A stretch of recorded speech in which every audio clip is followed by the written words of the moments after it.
اے ایمان والو، اللہ سے ڈرو اور ہر شخص دیکھے اس نے اپنی جان کے لیے آگے کیا بھیجا ہے، اور اللہ سے ڈرو، یقیناً اللہ تعالیٰ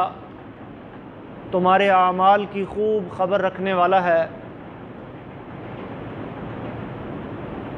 اور ان لوگوں کی طرح نہ ہو جانا جنہوں نے اللہ کو بھلا دیا، اللہ کو فراموش کر دیا۔ فَأَنسَاهُمْ أَنفُسَهُمْ، تو اللہ نے انہیں اپنی جانیں ہی بھلا دیں۔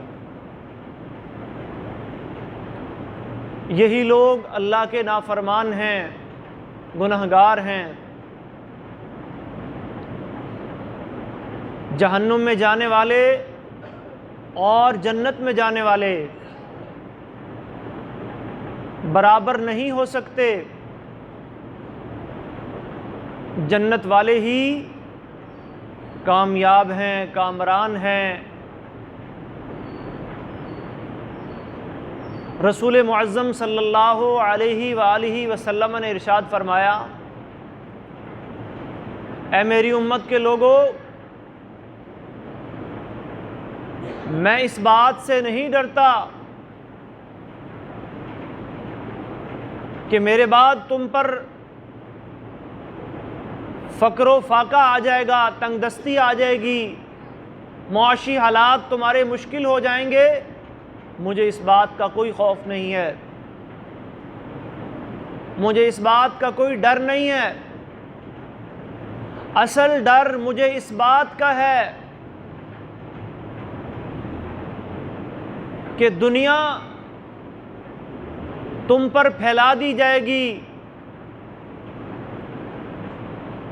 اور پھر تم دنیا کی دوڑ میں ایسے ہی مصروف ہو جاؤ گے جیسے کہ تم سے پہلے لوگ دنیا کے اندر مقابلہ بازی میں لگ گئے، مصروف ہو گئے، اور دنیا کی دوڑ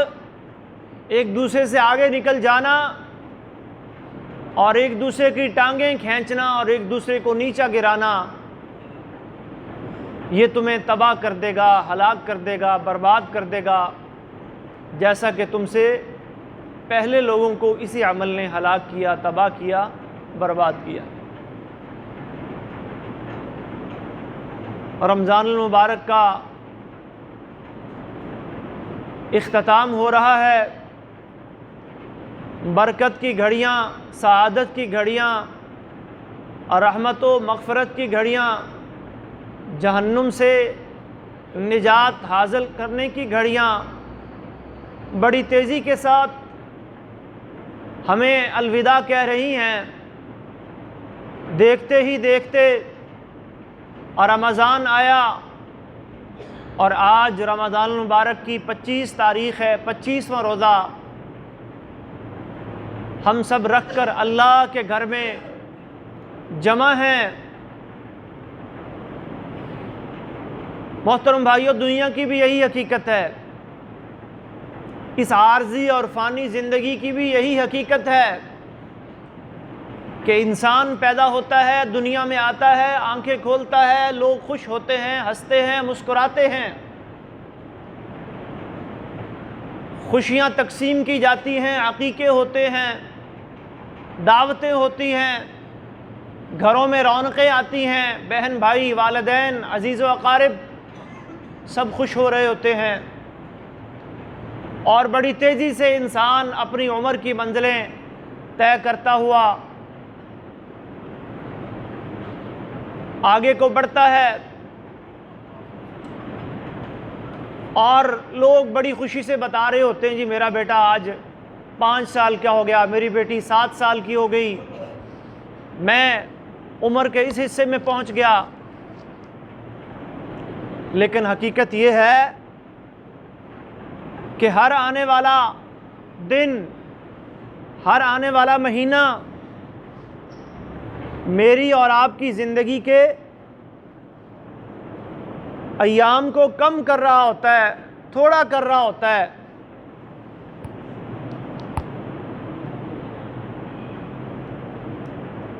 اور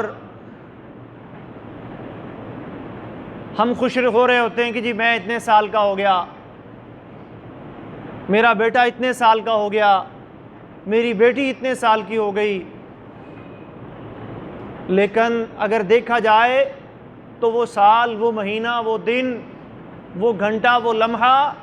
جو گزر گیا وہ میری زندگی سے کم ہو گیا، اور میں بڑی تیزی سے اپنے زوال کی طرف بڑھ رہا ہوں، اپنے فنا کی طرف جا رہا ہوں۔ دنیا میں مجھ سے پہلے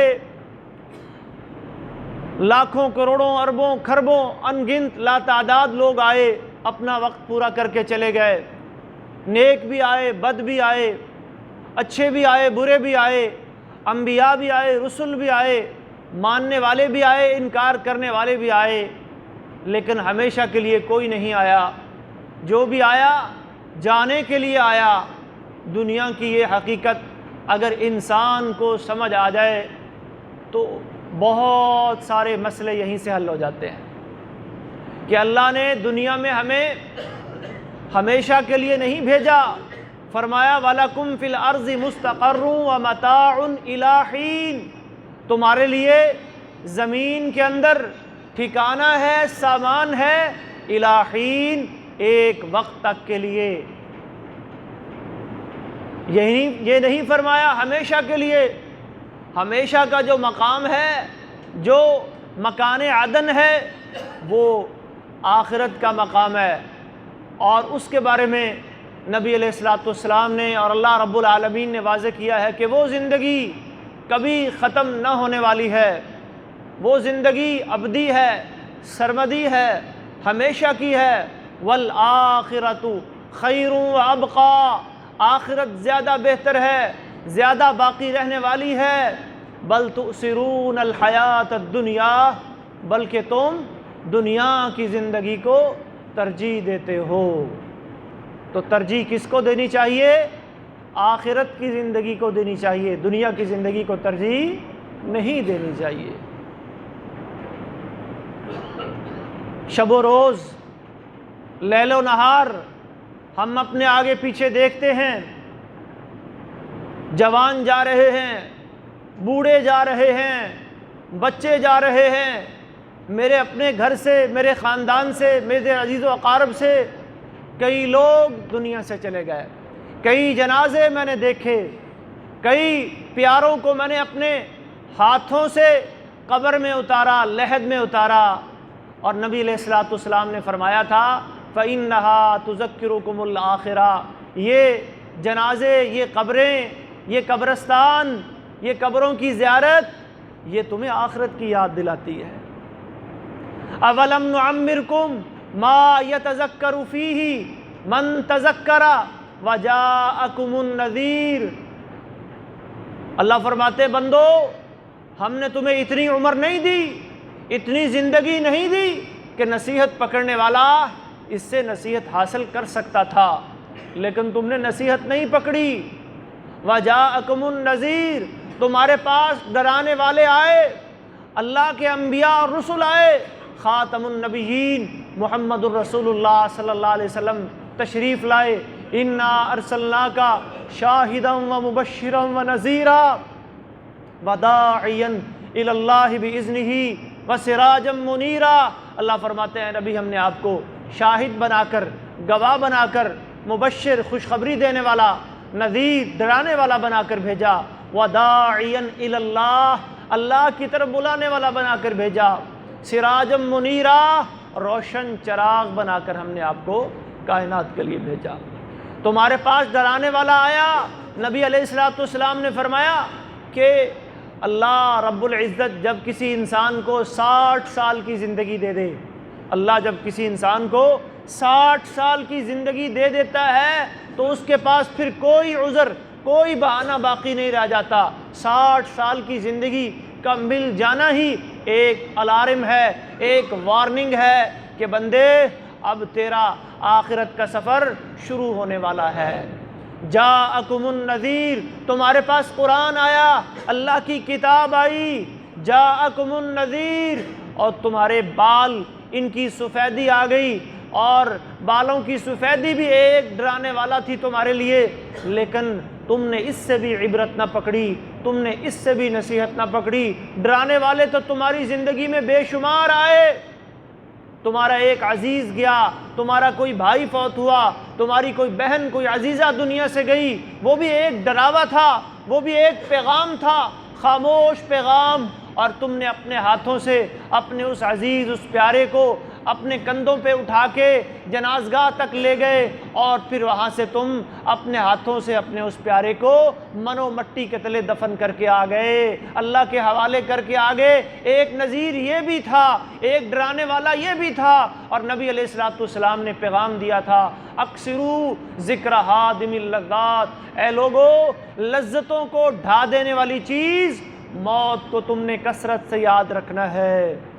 اور نبی علیہ السلام نے یہ بھی ارشاد فرمایا، اکیس الناس، آج لوگ دانشوری جھاڑتے ہیں، عقل مند بنتے ہیں، سمجھداری کا مظاہرہ کرتے ہیں، اور ایک دوسرے کے بارے میں قیاس آرائیاں کرتے نظر آتے ہیں کہ بھئی فلاں بڑا سیانہ ہے، فلاں بڑا سمجھدار ہے، اس نے اپنا بہت بڑا بزنس امپائر کھڑا کر لیا، یہ اپنی محنت کے بل بوتے پہ اپنا گھر بنا گیا، اپنے بچوں کا مستقبل بنا گیا، یہ ایک بہت اچھی پوسٹ، عہدے اور منصب تک پہنچ گیا، اور اس نے اپنا فیوچر بھی سیو کر لیا، اپنے بچوں کے لیے بھی بنا گیا، یہ دنیا کا کامیاب ترین انسان ہے۔ یہ لوگوں کی باتیں ہیں، یہ لوگوں کی قیاس آرائیاں ہیں، یہ لوگوں کی چہ مگویاں ہیں۔ اللہ اکبر، اللہ ہمارا مستقبل کس کو کہہ رہے ہیں؟ یا ایھا الذین آمنوا اتقوا اللہ، اے بندے، اے ایمان والے، تیرا اصل فیوچر کیا ہے؟ تیرا اصل مستقبل کیا ہے؟ تو کس منزل کی تلاش میں اس دنیا کے اندر آیا؟ تیرے باپ آدم کو، تیری ماں اماں حوا کو اللہ نے کہاں سے اتارا تھا، اور ان سے کیا وعدہ لیا تھا کہ تم نے زمین پر جانا ہے، وہاں جا کے رہنا ہے۔ فَإِمَّا يَأْتِيَنَّكُم مِّنِّي هُدًى، اور میری طرف سے ہدایت آئے گی، میں رہنمائی بھیجوں گا، میں انبیاء اور رسول بھیجوں گا، میری طرف سے صحیفے اتریں گے، کتابیں آئیں گی، تم نے اتبعوا ما انزل الیکم من ربکم، تم نے اتباع کرنی ہے، تم نے پیروی کرنی ہے، تم نے اطاعت کرنی ہے، تم نے فرما برداری کرنی ہے۔ اگر تم نے میری اطاعت، اتباع اور فرما برداری کر لی، فمن تبع ہدایا، میرے بتائے ہوئے طریقے کے مطابق چل پڑے، فلا خوف علیہم ولا هم يحزنون، تو جس جنت سے تمہیں نکالا گیا تھا ایک چھوٹی سی غلطی کی وجہ سے، وہ شجر ممنوعہ جس سے اللہ رب العزت نے روکا تھا، وہ کھا لیا۔ حضرت آدم اور اماں حوا نے شیطان کے بہکاوے میں آ کے اس غلطی کی وجہ سے تم اپنے اس ابدی، اصلی اور سرمدی گھر سے نکالے گئے تھے، میں تمہیں دوبارہ وہیں لے جاؤں گا۔ یہ تھی بندے تیری منزل، یہ ہونی چاہیے تھی تیری جستجو، یہ تھا تیرا اصل مستقبل، یہ تھا تیرا اصل فیوچر۔ یا ایھا الذین آمنوا اتقوا اللہ ولتنظر نفس ما قدمت لغد، ایمان والو اللہ سے ڈرو، اور ہر شخص دیکھے اس نے اپنے آنے والے کل کے لیے، یہ آنے والا کل، اس کا لفظ اللہ نے لغد کے لیے بولا ہے، غد کہتے ہیں آنے والے کل کو، یعنی تیری آخرت، تیری موت اور تیری اگلی زندگی جو شروع ہونے والی ہے وہ صرف کل تک کی دیر ہے، بلکہ اللہ نے تو کل کا لفظ استعمال کیا، ہمیں تو یہ بھی پتہ نہیں کہ اگلی سانس بھی میری اور آپ کی نیچے جا کر باہر آئے گی، یا باہر سے جا کر دوبارہ جو ہے وہ اندر جا پائے گی یا نہیں جا پائے گی۔ یہ تھا ایمان والوں کا اصل مستقبل، ایمان والوں کا اصل فیوچر، کہ ہر شخص دیکھے، اپنا جائزہ لے، اپنا محاسبہ کرے، اپنے اعمال پہ نظر دوڑائے، کتنی زندگی گزار لی، صرف عمر پہ خوش نہ ہو، میں 20 کا ہو گیا، میں 30 کا ہو گیا، میں جوان ہو گیا، میں نے ماسٹر کر لیا، میں نے M Phil P H D کر لی، میں نے اپنا کاروبار جما لیا، میں اچھی جاب اور اچھے عہدے پر پہنچ گیا، میری شادی ہو گئی، میں دنیا کا کامیاب ترین انسان بن گیا۔ یہ کامیابی دنیا کی نعمتیں حاصل کرنے کے اندر نہیں ہے۔ اللہ فرماتے ہیں دنیا کے اندر میرا یہ قانون ہے، میرا یہ اصول ہے، وَمَا مِن دَابَّةٍ فِي الْأَرْضِ إِلَّا عَلَى اللَّهِ رِزْقُهَا، کہ اس روئے زمین پر جو بھی جاندار ہے میں اللہ نے اسے رزق دینا ہی دینا ہے۔ اس میں نے کسی کی اطاعت و فرما برداری کو نہیں دیکھنا کہ فلاں میرا فرما بردار ہے اس کو دوں گا، فلاں نافرمان ہے اس کو نہیں دوں گا، بلکہ دنیا کے اندر فرمایا میں سب کو دوں گا، بلکہ ہو سکتا ہے کہ جو میرے نافرمان ہیں کئی دفعہ میں ان کو زیادہ دے دوں۔ سورہ آل عمران میں اللہ فرماتے ہیں لا یغرنک تقلب الذین کفروا فی البلاد، یہ کافروں کا کر و فر، ان کی شان و شوقت اور دنیا کے میدان میں ان کی ٹیکنالوجی، ان کا دنیا کے مختلف میدانوں میں ترقی کر جانا، یہ کہیں تمہیں اے نبی دھوکے میں نہ ڈال دے، کہیں اس کو دیکھ کر تم غرور اور دھوکے میں مبتلا نہ ہو جانا۔ متاع قلیل، یہ تو دنیا کی زندگی کا تھوڑا سا سامان ہے، تھوڑا سا سامان ہے، وہ دنیا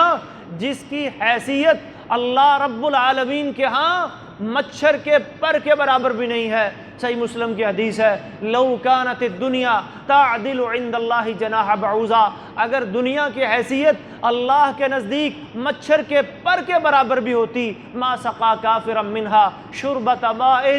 تو اللہ کسی کافر کو پینے کے لیے پانی کا ایک گھونٹ بھی نہ دیتا۔ حضرت جابر بن عبداللہ رضی اللہ تعالی عنہما بیان کرتے ہیں ایک دفعہ ہم رسول اکرم صلی اللہ علیہ وسلم کے ساتھ مدینہ کی کسی گلی سے گزر رہے تھے تو آپ صلی اللہ علیہ وسلم نے دیکھا کہ وہاں بکری کا ایک بچہ جس کے کان بھی کٹے ہوئے ہیں اور چھوٹا سا بچہ ہے اور وہ مرا ہوا پڑا ہے، تو نبی علیہ الصلوۃ والسلام صحابہ سے مخاطب کر کے کہتے ہیں ایکم یحب ان یکون لہ ھذا بدرہمین، اے میرے صحابہ تم میں سے کون شخص بکری کے اس چھوٹے سے مرے ہوئے بچے کو جس کے کان بھی کٹے ہوئے ہیں 2 درہم میں، درہم چاندی کا ایک سکہ ہوتا تھا، 2 درہم میں کون خریدنا پسند کرے گا؟ صحابہ نے عرض کی اللہ کے رسول اگر یہ بکری کا بچہ زندہ ہوتا اور صحیح سلامت ہوتا، اس کے کان بھی سلامت ہوتے تو پھر بھی یہ 2 درہم کا نہیں تھا، اگر زندہ ہوتا اور یہ اس عیب میں اس کے کان کٹے ہونے کی شکل میں اسے خریدا جاتا پھر بھی یہ 2 درہم کا نہیں تھا۔ اب تو ہم اس کو مفت میں بھی لینا پسند نہیں کریں گے، کوئی مفت میں بھی اسے لینا پسند نہیں کرے گا، اسے حقارت کی نظر سے دیکھیں گے۔ نبی علیہ الصلوۃ والسلام نے فرمایا جتنا حقیر تمہاری نظروں میں بکری کا یہ چھوٹا سا کان کٹا بچہ ہے، اللہ کے نزدیک یہ دنیا اس سے بھی زیادہ حقیر ہے۔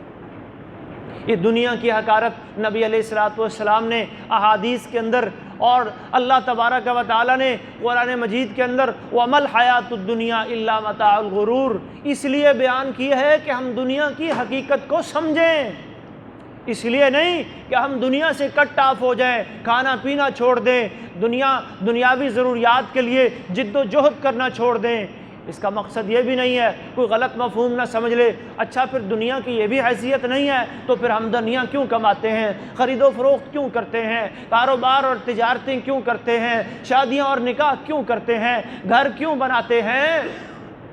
اللہ فرماتے ہیں وَلَقَدْ أَرْسَلْنَا رُسُلًا مِّن قَبْلِكَ وَجَعَلْنَا لَهُمْ أَزْوَاجًا وَذُرِّيَّةً اے نبی ہم نے آپ سے پہلے بھی کئی رسول بھیجے اور سب انہوں نے اپنے دنیا کے کام بھی کیے، ان کی شادیاں بھی ہوئیں، ان کی بیویاں بھی تھیں، ان کی اولادیں بھی تھیں، ان کے بچے بھی تھے، انہوں نے اپنی دنیاوی ضروریات بھی پوری کی، انہوں نے دنیا کے پیشے بھی اپنائے، کسی نے بکریاں چرائیں، بلکہ بکریوں کے بارے میں تو نبی علیہ الصلوۃ والسلام نے یہ فرمایا ما من الانبیاء نبی الا رعى الغنم، انبیاء میں سے ہر نبی نے بکریاں چرائی ہیں، کسی نے مچھلیوں کا پیشہ اپنایا، کسی نے جناب صاحب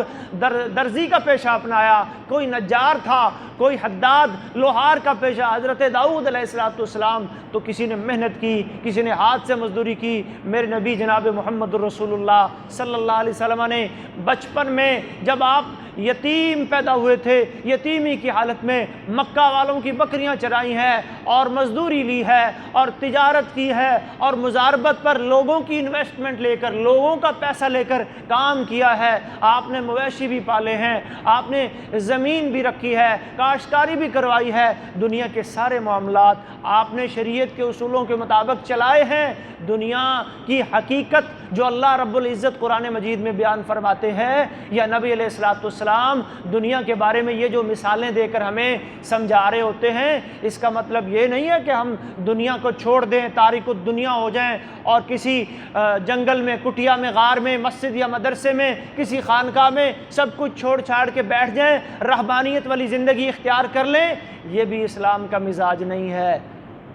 اسلام، قرآن، اللہ کے نبی کا فرمان صرف ہمارے سامنے دنیا کی حقیقت کھولنا چاہتے ہیں، دنیا کی حقیقت کو واضح کرنا چاہتے ہیں کہ ہم دنیا کی دوڑ میں کہیں اللہ کے دین سے غافل نہ ہو جائیں، کہیں اپنی آخرت والی زندگی سے غافل نہ ہو جائیں، کہیں ہم دنیا کے رسم و رواج کے چکروں میں، دنیا کے سٹیٹس کے چکروں میں الجھ کر اللہ کے دین سے منہ نہ موڑ بیٹھیں، اللہ کی کتاب سے منہ نہ موڑ بیٹھیں، اپنی آخرت، اپنی حقیقی منزل جنت کو نہ بھول بیٹھیں۔ وہ جنت عدن، وہ دار الخلد، وہ دار السلام، وہ دار المقامہ جو اللہ نے ہمارے لیے سلامتی کا گھر بنایا، ہمیشہ کا گھر بنایا، مساکن طیبہ، پاکیزہ جنتیں بنائیں، جہاں ایک محل جنتی کا اتنا بڑا ہوگا۔ نبی علیہ السلام نے ارشاد فرمایا کہ آخر من الرجل من يدخل الجنہ، کہ انسانوں میں سے وہ بندہ جو سب سے آخر میں جنت کے اندر داخل ہوگا، اللہ رب العالمین اسے کہیں گے بندے تمنا کر، تو کیا چاہتا ہے، تو کیا مانگتا ہے، مانگ۔ جب وہ جنت میں جائے گا دیکھے گا کہ جنت تو ساری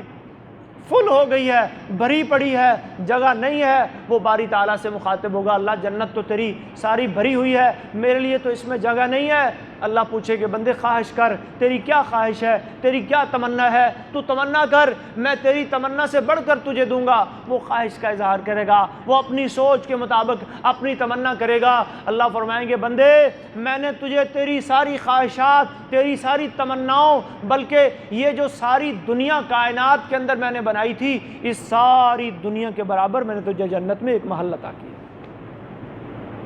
اور اسی پہ بس نہیں، اللہ پھر فرمائیں گے ایک دنیا نہیں، لَكَ بِعَشَرَةِ أَمْثَالِهَا، تجھے میں نے دنیا کے اگر 10 حصے دنیا کو بڑھا لیا جائے، دنیا کو اگر 10 حصے بڑھا لیا جائے، 10 دنیا کے برابر میں نے تجھے جنت کے اندر محل عطا کیا۔ اور محل بھی کیسا؟ لَبِنَةٌ مِّن فِضَّةٍ لَبِنَةٌ مِّن ذَهَبٍ۔ دنیا میں انسان جتنا بھی پیسہ کما لے، 1 روپیہ بھی جو ہے وہ اپنی دیوار پر رکھتے ہوئے ڈرتا ہے کہیں چوری نہ ہو جائے، کہیں کوئی اٹھا نہ لے۔ لوہے کی اینٹ یا تانبے یا سٹیل کی اینٹ لگاتا ہوا ڈرتا ہے، سونا چاندی تو دور کی بات ہے۔ اللہ کے نبی فرماتے ہیں جنت میں جنتیوں کو جو محل ملیں گے، اس کی 1 اینٹ سونے کی ہوگی، 1 اینٹ چاندی کی ہوگی۔ ملاتھا، اور اس میں جو گارا استعمال ہوگا، المسک الازفر، وہ خوشبودار کستوری کا ہوگا، اور اس کی جو زمین ہوگی وہ کیا ہوگی؟ وَتُرَابُهَا الزعفران، اس کی جو تراب، مٹی، جو یہ جو خاکہ اڑتا ہے مٹی دنیا کے اندر ہے نا جی، یہ ہم جس سے الرجی کھاتے ہیں، گھبراتے ہیں، مٹی لگ گئی کپڑوں کی، فرمایا یہ زعفران ہوگا۔ کیسی عظیم الشان اللہ رب العالمین نے ایمان والوں کے لیے یہ جنت تیار کی ہے۔ اس جنت کی نعمتوں کے تذکرے تو ختم نہیں ہوں گے۔ ایک قرآن کی آیت ہم پڑھتے ہیں، فَلَا تَعْلَمُ نَفْسٌ مَا أُخْفِيَ لَهُم مِّن قُرَّةِ أَعْيُن، کوئی جان نہیں جانتی اللہ نے ان کی آنکھوں کی ٹھنڈک کے لیے کیا کچھ تیار کر رکھا ہے۔ اور صحیح البخاری کی حدیث ہے، نبی علیہ السلام فرماتے ہیں اعددت، حدیث قدسی ہے، اللہ رب العزت ارشاد فرماتے ہیں اعددت لعبادی الصالحین ما لا عین رأت میں نے اپنے نیک بندوں کے لیے جنت میں ایسی نعمتیں تیار کی ہیں جو کسی آنکھ نے دیکھی نہیں، ولا اذن سمعت، جن کے بارے میں کسی کان نے سنا نہیں، ولا خطر علی قلب بشر، اور جن کے بارے میں کسی انسان کے دل میں خیال بھی پیدا نہیں ہوا۔ ایسی نعمتیں ہیں جنت کی۔ اور اس کے برعکس اللہ کے نافرمان بندے، اللہ کے باغی بندے، اللہ کے حکموں کے خلاف بغاوت کرنے والے، من مرضی کی اور خواہشات نفس کے پیچھے چلنے والی زندگی گزارنے والے، دنیا کی دوڑ کے اندر ایک دوسرے سے آگے بڑھنے والے، تؤثرون الحیات الدنیا، دنیا کی زندگی کو ترجیح دینے والے، ان کے بارے میں رب العالمین نے قرآن میں کیا فرمایا؟ اولئک هم الفاسقون، یہ نافرمان لوگ، یہ حد سے بڑھ جانے والے لوگ، یہ گناہ گار لوگ، یہ کیا سمجھتے ہیں کہ بھائی کوئی بات نہیں، جنت میں چلے جائیں گے یا جہنم میں چلے جائیں گے، ایک برابر ہے۔ لا یستوی اصحاب النار و اصحاب الجنہ، اللہ فرماتے ہیں یہ ایک برابر نہیں۔ هل یستوی الاعمی والبصیر، اللہ نے مثالیں دی قرآن میں، کیا اندھا اور دیکھنے والا ایک برابر ہو سکتے ہیں؟ هل یستوی الاحیاء والاموات، کیا زندہ اور مردہ ایک برابر ہو سکتے ہیں؟ هل یستوی الذین یعلمون والذین لا یعلمون، کیا عالم اور جاہل ایک برابر ہو سکتے ہیں؟ هل یستوی الظلمات والنور، کیا اندھیرا اور روشنی ایک برابر ہو سکتے ہیں؟ ولا الظل ولا الحرور، کیا سایہ اور گرمی ایک برابر ہو سکتے ہیں؟ جواب نفی میں ہوگا، نہیں، ان میں سے کوئی چیز بھی ایک برابر نہیں۔ تو پھر فرمایا جنت والے اور جہنم والے ایک برابر کیسے ہو سکتے ہیں؟ اصحاب الجنتی هم الفائزون، جنت والے کامیاب، جنت والے کامران، مفلحون، راشدون، فائزون، سابقون، مقربون، اصحاب الیمین، یہ جنت والے ہیں۔ اور اس کے برعکس جو جہنم والے ہیں وہ کون ہیں؟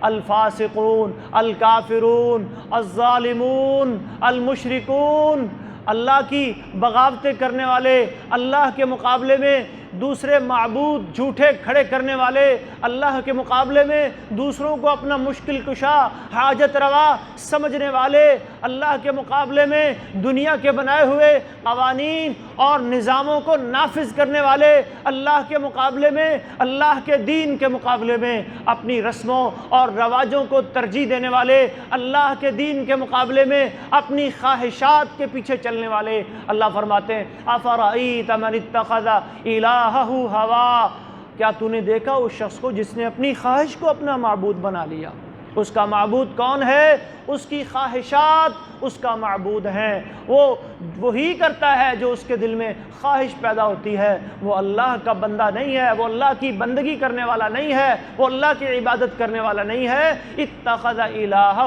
ہوا، اس نے اپنی خواہشات کو اپنا معبود بنا لیا ہے۔ اور اللہ کے نبی ایسے انسان کے بارے میں صحیح بخاری کی ایک حدیث میں کیا ارشاد فرماتے ہیں؟ تعیسہ عبد الدینار و عبد الدرہم و عبد الخمیسہ، ایسا بندہ یہ درہم و دینار کا بندہ ہے، یہ درہم و دینار کی پوجا پرستش کرنے والا ہے، یہ چادروں کا بندہ ہے، یہ دنیا کے سٹیٹس کے پیچھے بھاگنے والا بندہ ہے۔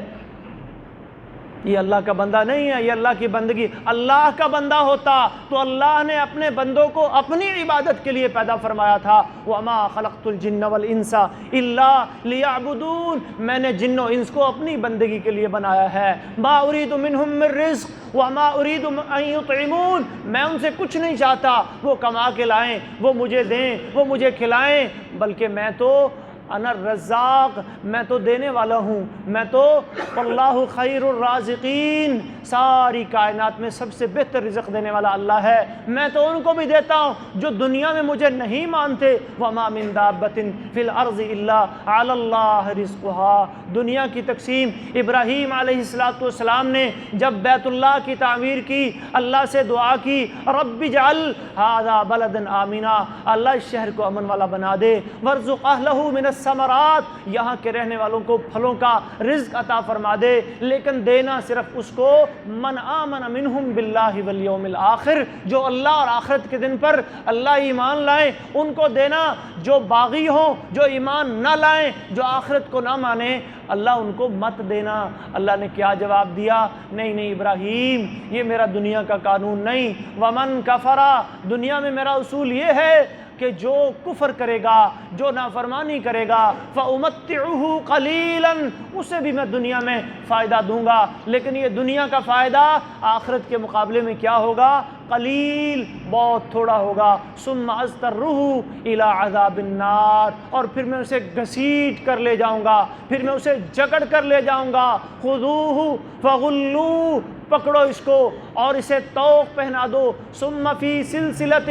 ذَرْعُهَا 70 ذِرَاعًا فَاسْلُكُوهُ، اور پھر ایک زنجیر کے اندر جس کی لمبائی 70 ہاتھ لمبی ہے، اسے اچھی طرح قید کر دو اور پھر جہنم کے کنارے سے اس کو پھینک دو۔ وہ جہنم جس کے بارے میں نبی علیہ السلام نے فرمایا، یؤتی بجہنم یوم القیامہ، قیامت کے روز جب میدان محشر میں جہنم کو لایا جائے گا، لہا 70,000 زمام، جہنم کو قابو کرنے کے لیے اللہ نے 70,000 لگامیں جہنم کے ساتھ لگا دی۔ جس طرح گھوڑے کو قابو کرنے کے لیے اس کے منہ میں لگام ڈالی جاتی ہے، جہنم تکاد تمیز من الغیظ، جوش مار رہی ہوگی، پھٹ رہی ہوگی، غصے سے بپھر رہی ہوگی اور ظالموں کی طرف بڑھ رہی ہوگی۔ اللہ وَإِذَا أُلْقُوا مِنْهَا، جب کوئی کافروں ظالموں میں سے کوئی گروہ اس کے اندر ڈالا جائے گا، وہ انہیں بپھر بپھر کے ان کی طرف لپک لپک کے ان پہ حملے کرے گی اور اللہ سے کہے گی حل من مزید،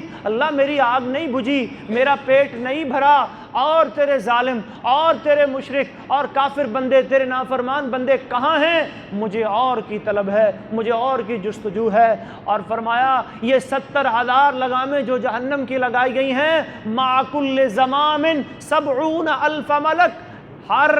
لگام کو پکڑنے کے لیے اللہ نے 70,000 فرشتوں کی ڈیوٹی لگائی ہے۔ اتنی بڑی جہنم ہے، اتنی بڑی جہنم، 70,000 لگامیں بنائیں اس کو قابو کرنے کے لیے، اور پھر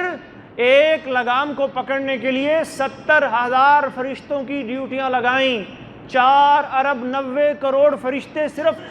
قیامت کے روز جہنم کو قابو کر رہے ہوں گے، لیکن پھر بھی وہ ان کے ہاتھوں سے چھوٹ چھوٹ کے ظالموں کی طرف بڑھ رہی ہوگی، اللہ کے باغیوں اور کافروں کو لپک لپک کے کھانے کی اور اپنے اندر لینے کی تیاری کر رہی ہوگی۔ اور نبی علیہ السلام ایک دفعہ صحابہ کی مجلس میں بیٹھے تھے تو اچانک ایک زوردار دھماکے کی آواز آئی۔ نبی علیہ السلام صحابہ کو مخاطب کر کے پوچھتے ہیں تمہیں پتہ ہے یہ آواز کیسی آئی ہے، یہ دھماکہ سا کیسے ہوا ہے؟ صحابہ نے عرض کی اللہ و رسول عالم، نہیں جی ہمیں تو کچھ نہیں پتا، اللہ اور اس کا رسول زیادہ اور بہتر جانتے ہیں۔ فرمایا میرے اوپر وحی آئی ہے، مجھے اللہ نے وحی کے ذریعے بتلایا ہے کہ آج سے 70 سال پہلے جہنم کے کنارے سے ایک پتھر پھینکا گیا تھا، آج وہ پتھر جہنم کی گہرائی میں پہنچا ہے، اور 70 سال بعد اس پتھر کے گرنے کی آواز اللہ نے دنیا میں مجھے سنائی ہے۔ اتنی بڑی، اتنی گہری جہنم ہے اور اتنی بڑی جہنم ہے، اور اس جہنم کے اوپر سے محترم بھائیوں، اس آگ کے اوپر سے ہم میں سے ہر کسی کو گزر کے جانا ہے۔ سورہ مریم میں اللہ فرماتے ہیں وَإِن مِّنكُمْ إِلَّا وَارِدُهَا، تم میں سے ہر شخص کو اس کے اوپر آنا ہے۔ کان علی ربک حتما مقضیا، یہ تیرے رب کا حتمی، دو ٹوک اور اٹل فیصلہ ہے۔ فرمایا ثم ننجی الذین اتقوا ونذر الظالمین فیہا جثیا، اور پھر ہم ایمان والوں کو، تقوی والوں کو، ڈرنے والوں کو بڑی آسانی سے اس کے اوپر سے گزار دیں گے، اور وہ جو پل جہنم کے اوپر رکھا جائے گا جسے پل صراط کہتے ہیں، احد من السیف، جو تلوار سے زیادہ تیز ہے، ادق من الشعر، جو بال سے زیادہ باریک ہے، مدحضۃ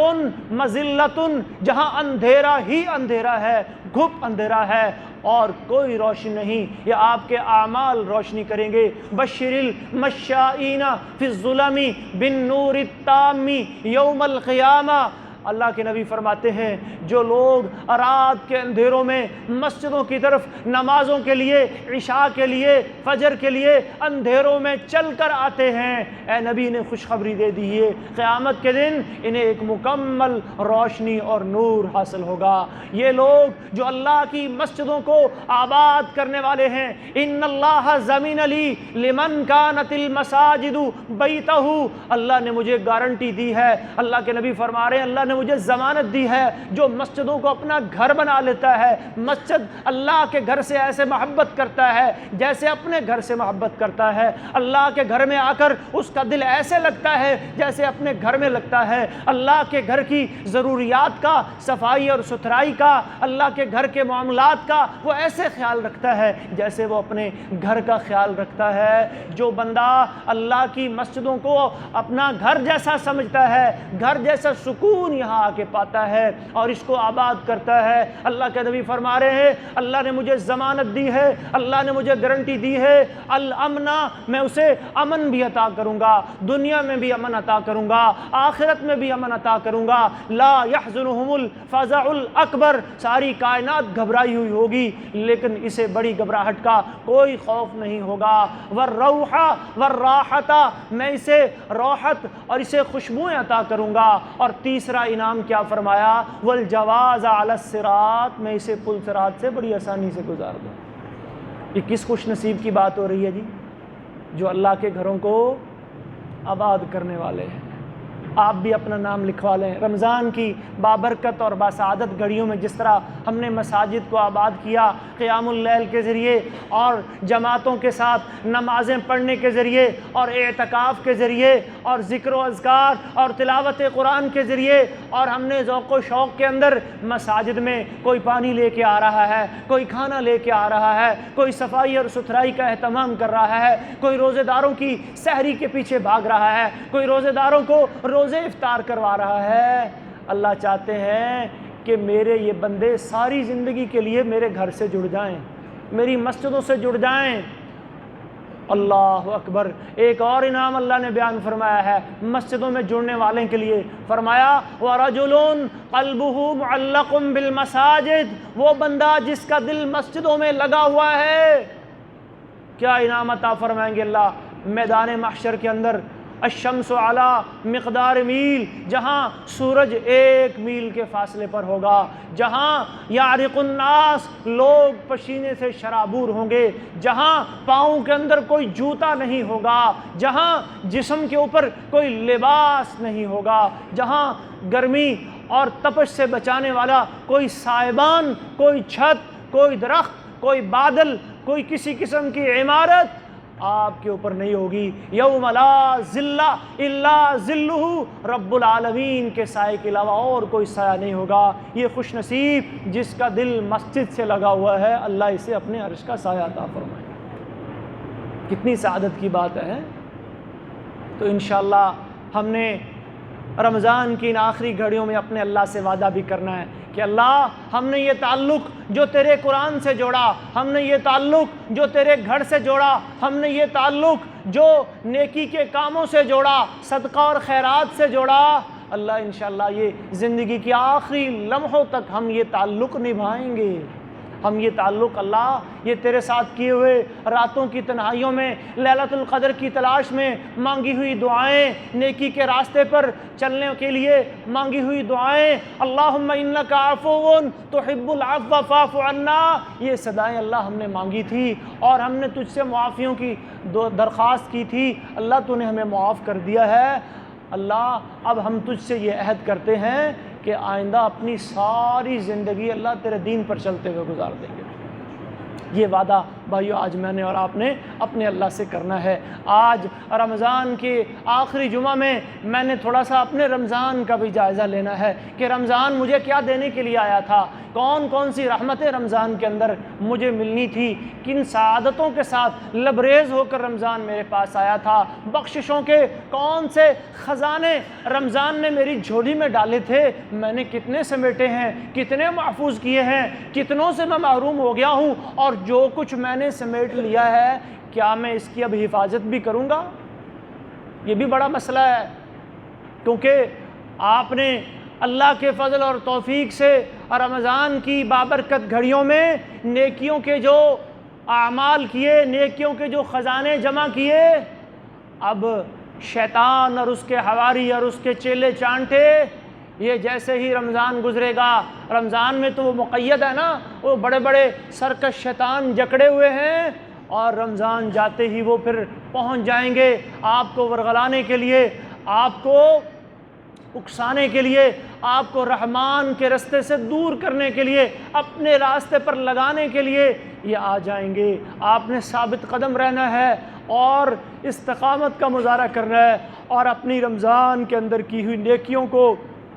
دکھلاوے کے ذریعے، ارتداد کے ذریعے، نفاق کے ذریعے دلوں میں بغض، کینے اور حسد پال کر، نفرتیں پال کر ان نیکیوں کو ضائع نہیں کرنا۔ محترم بھائیوں، یہ چیزیں نیکیوں کو برباد کر دیتی ہیں۔ اگر میرا دل اپنے بھائیوں کے حوالے سے، اپنے دوستوں کے حوالے سے، اپنے عزیز و اقارب کے حوالے سے صاف نہیں ہے تو یہ عمل میرا بہت ساری نیکیوں کو، ہم اللہ سے تو دعائیں مانگ رہے ہیں نا، اللہ تو معاف ہے، تو معاف کرنے کو پسند کرتا ہے۔ اللہ یہ بھی چاہتا ہے کہ میرے بندے بھی آپس میں ایک دوسرے کو کیا کر دیں، معاف کر دیں۔ اور اللہ کے نبی نے یہ وعدہ کیا ہے، وَمَا زَادَ اللَّهُ بِعَفْوٍ إِلَّا عِزًّا، معاف کرنے سے اللہ عزتیں بڑھاتے ہیں، کم نہیں کرتے۔ وَمَا زَادَ اللَّهُ بِعَفْوٍ إِلَّا عِزًّا وَمَا تَوَاضَعَ أَحَدٌ لِلَّهِ إِلَّا رَفَعَهُ اللَّهُ۔ یہ اپنی انانیت کے، یہ ایگو کے، یہ نفسانیت کے خول سے باہر آئیں اور اللہ کے لیے عاجز بن جائیں، اللہ کے لیے منکسر بن جائیں، اللہ کے لیے جھک جائیں۔ یہ اللہ کے نبی کا وعدہ ہے کہ جو اللہ کی خاطر جھک جاتا ہے اللہ اسے پھر جھکنے نہیں دیتا۔ رفعہ اللہ، یہ معاملات کی اصلاح، حقوق العباد کی اصلاح، حقوق اللہ کے ساتھ حقوق العباد کی اصلاح، یہ بھی ایک بہت ضروری امر ہے اور دین کے اندر اس کی بھی بہت زیادہ اہمیت ہے۔ اور اللہ رب العزت نے قیامت کے روز جہاں نماز کے بارے میں سوال کرنا ہے، جہاں ایمان کے بارے میں سوال ہونا ہے، روزہ، حج اور زکوٰۃ کے بارے میں سوال ہونا ہے، وہاں سوال حقوق العباد کے بارے میں بھی ہونا ہے۔ وہاں اللہ نے دنیا میں جو اپنے تکبر کے اندر، اپنی طاقت کے نشے میں، اپنے مال کے نشے میں، اپنی انانیت کے خول میں گرفتار ہو کر آپ نے لوگوں پر زیادتیاں کی ہوئی ہیں، اللہ پھر پوچھیں گے آجا بھی بندے، ادھر آجا، یہ تیری نیکیاں لینے والے آ گئے، دے دے ان کو، اس کو تمانچہ مارا تھا، اس پہ بہتان لگایا تھا، اس کو گالی دی تھی، اس کے ساتھ ناحق زیادتی کی تھی، اس کا مال کھایا تھا، اب یہ لینے والے آ گئے ہیں، میں ان کو نہیں موڑ سکتا،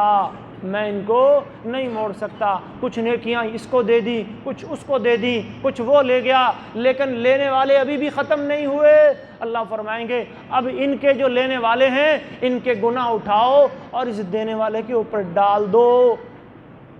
فَطُرِحَ فِي النَّارِ، اب یہ کنگلا، یہ مفلس، یہ قلاش جو نیکیوں کے بڑے بڑے پہاڑ لے کے آیا تھا، خالی دامن ہو جائے گا، تہی دست ہو جائے گا، اور سب سے بڑا مفلس اللہ کے نبی نے اسے قرار دیا اور پھر جہنم کی گہرائیوں میں ڈال دیا جائے گا۔ اللہ ہمیں محفوظ فرمائے، اللہ اپنے حقوق بھی ادا کرنے کی توفیق عطا فرمائے، اللہ اپنے بندوں کے حقوق بھی ادا کرنے کی توفیق عطا فرمائے، اللہ ہم سب کو بھی اپنی رحمت، اپنی بخشش کے ذریعے معافیاں عطا فرمائے، اللہ ہمارے دلوں کو بھی نرم کر دے، اور دلوں کی نرمی اللہ کو بڑی پسند ہے۔ نبی علیہ الصلوۃ والسلام فرماتے ہیں ان اللہ رفیق یحب الرفق، اللہ بھی بڑا نرم ہے، اللہ نرمی کو پسند کرتا ہے۔ ویؤتی علی الرفق، اور نرمی کرنے سے اللہ وہ چیزیں عطا کرتا ہے ما لا یؤتی علی العنف، جو سختی سے نہیں دیتا۔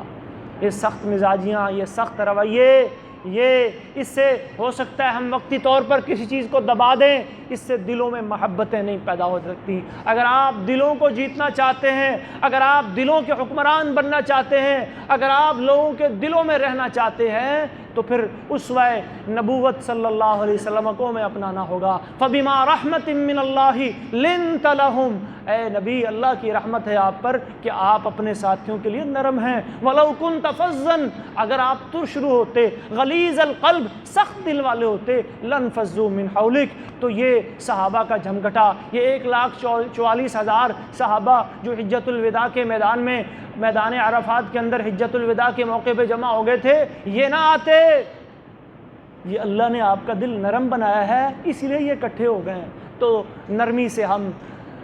محبت سے ہم، پیار سے ہم دعوت بھی دیں، حکمت کے ساتھ، دین کی دعوت دلیل کے ساتھ اور حکمت کے ساتھ، موعظہ حسنہ کے ساتھ۔ اللہ کے نبی نے بھی دی ہے۔ کئی لوگ کہتے ہیں کیا میں نہیں ڈرتا کسی سے، میں نے تو ڈنکے کی چوٹ پہ مسئلہ بیان کرنا ہے، توحید بیان کرنی ہے۔ بھئی آپ مسئلہ بیان کریں، آپ عقیدہ توحید پہ کوئی کمپرومائز نہ کریں، لیکن اس میں جو اسلوب اللہ نے دیا ہے ادعو الی سبیل ربک بالحکمت والموعظۃ الحسنہ، حکمت کے ساتھ، اچھی نصیحت کے ساتھ، وجادلہم باللتی ہی احسن، آپ اللہ کے نبی سے بڑے کوئی داعی تو نہیں، آپ کو ان سے بڑی دعوت دینے والے تو نہیں، آپ کو ان سے بڑے مبلغ یا معلم تو نہیں، آپ کو ان سے بڑے مبشر یا نذیر تو نہیں، تو ان کا اسوہ ہمارے لیے مشعل راہ ہے۔ لقد کان لکم فی رسول اللہ اسوۃ حسنہ، اور ان کی سیرت یہ بتاتی ہے، ان کی صورت یہ بتاتی ہے کہ آپ ساتھیوں کو، جماعت کو، اہل محلہ کو، لوگوں کو، عزیز و اقارب کو ساتھ لے کر رکھیں۔ وشاورہم فی الامر، معاملات میں مشورہ کریں، اور اپنی یہ کسی بھی معاملے میں اپنی رائے کو جو ہے وہ دوسروں پر مسلط کرنے یا تھوپنے کی کوشش مت کریں۔ اللہ تبارک و تعالی ہماری دنیا کے معاملات کی بھی اصلاح فرمائے، ہمارے دلوں میں جو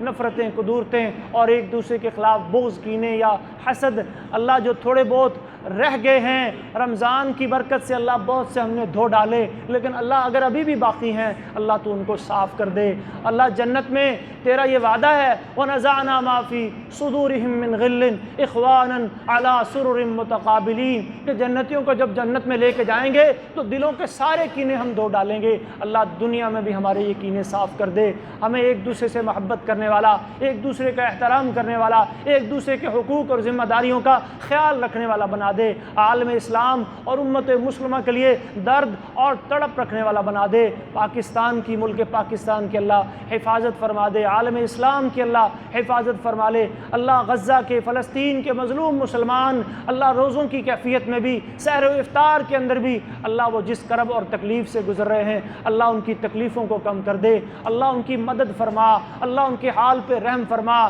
اللہ دنیا کے کافر، مشرک، ظالم آج اکٹھے ہو کر تیرے دین کو اور تیرے دین کے نام لیواؤں کو مٹانے کی کوشش میں لگے ہوئے ہیں، لیکن اللہ تیرا وعدہ ہے هو الذی ارسل رسولہ بالہدی ودین الحق لیظہرہ علی الدین کلہ ولو کرہ المشرکون ولو کرہ الکافرون یریدون لیطفئوا نور اللہ بافواہہم۔ اللہ یہ تیرا نور ہے، یہ تیرا دین ہے، یہ تیری بھیجی ہوئی روشنی ہے۔ اللہ یہ جتنی کوششیں کر لیں، میرا ایمان ہے، ہمارا یقین ہے کہ یہ نور مٹنے والا نہیں ہے، تو ان کے لیے کافی ہو جا۔ اللہم اکفنیہم بما شئت وکیف شئت۔ اللہ ہم عالم اسلام کے حوالے سے بھی تجھ سے دعا گو ہیں، بیماروں کے حوالے سے بھی اللہ تیرے سامنے اپنے ہاتھ پھیلا کے دعا کرتے ہیں۔ اللہ سب بیماروں کو شفائے کامل و عاجل عطا فرما دے، تنگ دستوں کی تنگ دستیاں دور فرما دے، پریشان حالوں کی پریشانیاں دور فرما دے۔ ہم سب کو اللہ اپنی جناب سے معاف کر دے اور معاف کرنے کی توفیق عطا فرما دے۔ اور ہماری جو بقیہ زندگی کتنی ہے، اگلا سال کس کو دیکھنا رمضان نصیب ہوگا، کس کو نہیں ہوگا۔ رمضان کی آخری ساعتیں، آخری گھڑیاں چل رہی ہیں، اللہ زیادہ سے زیادہ نیکیاں کرنے کی توفیق عطا فرما دے۔ اللہ ایمان کے ساتھ، صحت و تندرستی کے ساتھ ہمیں اور رمضان دیکھنے کی توفیق عطا فرما دے۔ وآخر دعوانا ان الحمد للہ رب العالمین۔ ان الحمد للہ نحمده ونستعینه ونستغفره ونعوذ باللہ من شرور انفسنا ومن سیئات اعمالنا، من يهده الله فلا مضل له ومن يضلله فلا هادي له، وأشهد أن لا إله إلا الله وحده لا شريك له، وأشهد أن محمدا عبده ورسوله، أما بعد فأعوذ بالله السميع العليم من الشيطان الرجيم، بسم الله الرحمن الرحيم، والعصر إن الإنسان لفي خسر إلا الذين آمنوا وعملوا الصالحات وتواصوا بالحق وتواصوا بالصبر۔ اللهم صل على محمد وعلى آل محمد كما صليت على إبراهيم وعلى آل إبراهيم إنك حميد مجيد۔ اللهم بارك على محمد وعلى آل محمد كما باركت على إبراهيم وعلى آل إبراهيم إنك حميد مجيد۔ اللهم اغفر لنا وللمؤمنين والمؤمنات والمسلمين والمسلمات الأحياء منهم والأموات. اللهم اغفر لآبائنا وأمهاتنا وأساتذتنا وإخواننا وأخواتنا، رب ارحمهما كما ربياني صغيرا، رب ارحمهما كما ربياني صغيرا. ربنا اغفر لنا ولإخواننا الذين سبقونا بالإيمان ولا تجعل في قلوبنا غلا للذين آمنوا ربنا إنك رؤوف رحيم. اللهم شافي الأمراض اشف مرضانا ومرضى المسلمين. يا قاضي الحاجات اقض حاجاتنا وحاجات المسلمين. اللهم إنك عفو تحب العفو فاعف عنا. اللهم أجرنا من النار. اللهم ادخلنا الجنة الفردوس. اللهم اجعلنا متقاء من النار. اللهم إنا نعوذ بك من عذاب جهنم ونعوذ بك من عذاب القبر ونعوذ بك من فتنة المحيا والممات ونعوذ بك من فتنة المسيح الدجال. ربنا اغفر لنا ولإخواننا الذين سبقونا بالإيمان ولا تجعل في قلوبنا غلا للذين آمنوا ربنا إنك رؤوف رحيم. إن الله يأمر بالعدل والإحسان وإيتاء ذي القربى وينهى عن الفحشاء والمنكر والبغي يعظكم لعلكم تذكرون. سبحان ربك رب العزة عما يصفون وسلام على المرسلين والحمد لله رب العالمين.